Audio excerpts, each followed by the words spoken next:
Hello, hello, on se retrouve aujourd'hui pour la 3e vidéo du challenge annuel d'équinoxe en solstice ou de solstice en équinoxe. Je ne sais jamais dans quel sens. Comme d'habitude, si toi, oui, toi, ça ne t'intéresse pas, je te souhaite de passer une très bonne journée. Tu trouveras peut-être sur la chaîne d'autres vidéos qui pourront éventuellement t'intéresser. Je te laisse faire tes recherches.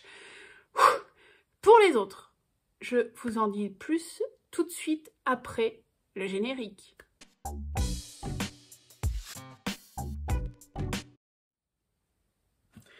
Troisième challenge. On arrive au bout, doucement mais sûrement. Le thème, cette fois-ci, est géométrie et couleurs primaires.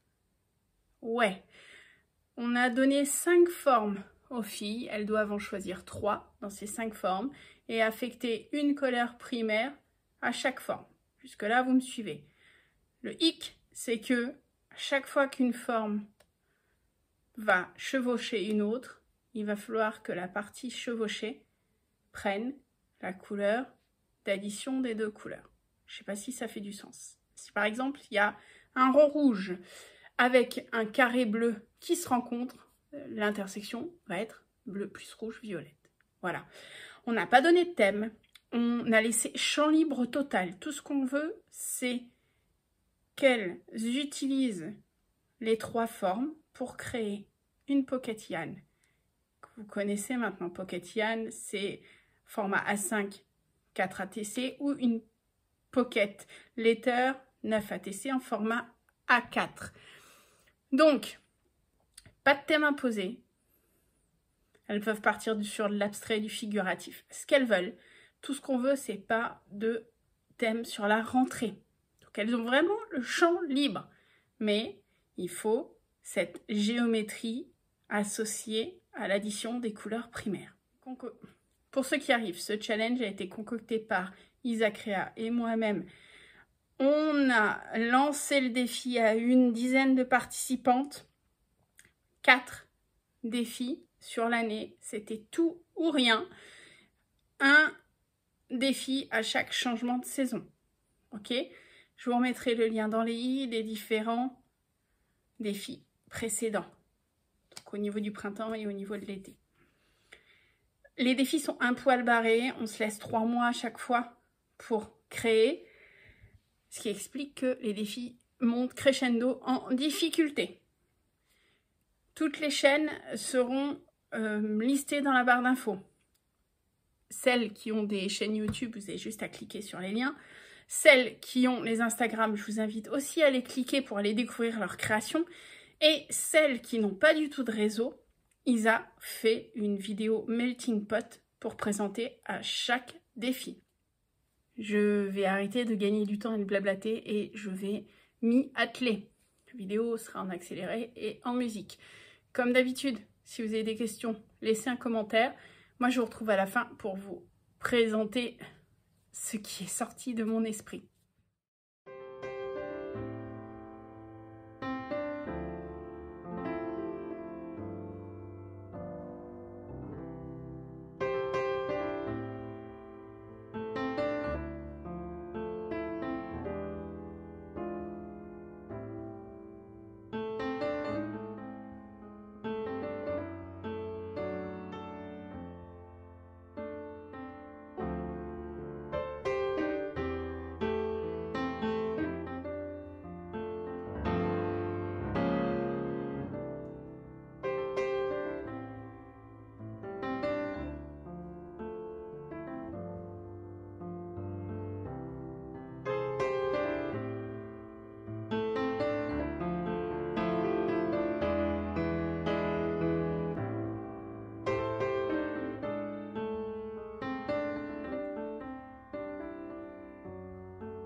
beaucoup de choses sur ce défi. D'abord, je vous montre pas, hein, j'ai fait une tonne d'essais parce que j'étais partie sur une idée et qu'au final, l'idée, c'était juste pas possible. Et au final, c'est quand j'ai lâché mon idée et que je me suis laissée aller que je sors quelque chose qui reflète bien mon esprit du moment. C'est compliqué. C'est autant le bordel dans ma tête en ce moment. Hein. Donc, comme vous l'avez vu, j'ai testé ce papier Canva d'action. Moralité, je les ai testés avec des feutres, donc avec des encres. Mitigé, le grain est vraiment très très gros. Les feutres étaient limite dessus. Je testerai la prochaine fois avec des peintures pour faire quelque chose. Voilà. J'ai testé également, je sais pas si vous avez vu, mais j'ai testé les feutres Staedtler que j'avais acheté dans un haul. Ils sont sympas. Comme je disais, le grain est quand même bien granuleux. Le grain est granuleux. Donc, j'ai pas trop forcé dessus. Parce que j'avais peur de les tuer. Ça m'aurait fait râler de les tuer aussi rapidement. J'ai également utilisé mes Faber-Castell et mes microns. Et ben, pour tout vous dire, les microns sont vachement plus agréables à travailler sur ce genre de papier. C'était une belle, très belle surprise. Donc, je vous montre quand même cette PL. Where is my mind? Je vous laisserai traduire. Google est votre ami. C'est un peu du Kandinsky. C'est un peu ma tête actuelle. J'étais obligée de mettre un peu de noir parce que sinon c'est pas moi, et de grungiser un peu tout ça. Mais je la voulais au final très sobre. Il y avait plus de blanc sur la version avant découpe. J'étais partie sur du travail A4. J'aurais dû directement couper en PL. Parce que du coup, je la sens un peu suffoquée, cette PL. Mais bon, bref. Voilà, dites-moi ce que vous en pensez.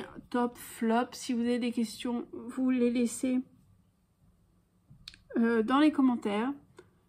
J'aurais pu partir, j'ai longtemps hésité à partir sur du travail de gel presse, mais je pense que ça aurait été une facilité. Parce que le travail de gel presse et de superposition, c'est ce que je fais tout le temps.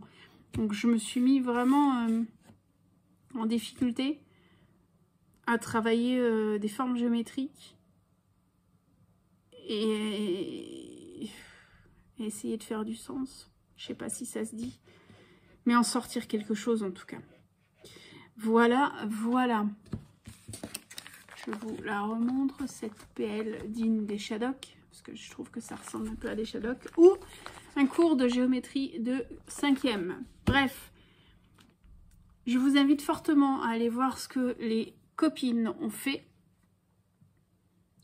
Tous les liens sont dans la description.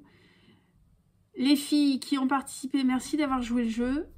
Le dernier défi, c'est dans 3 mois. Comment vous dire? Dès demain, je vous envoie l'email. Il va être encore un peu plus barré. Ouais, le dernier. Après, on pourra souffler. Allez, je vous dis à bientôt. Prenez soin de vous. Salut.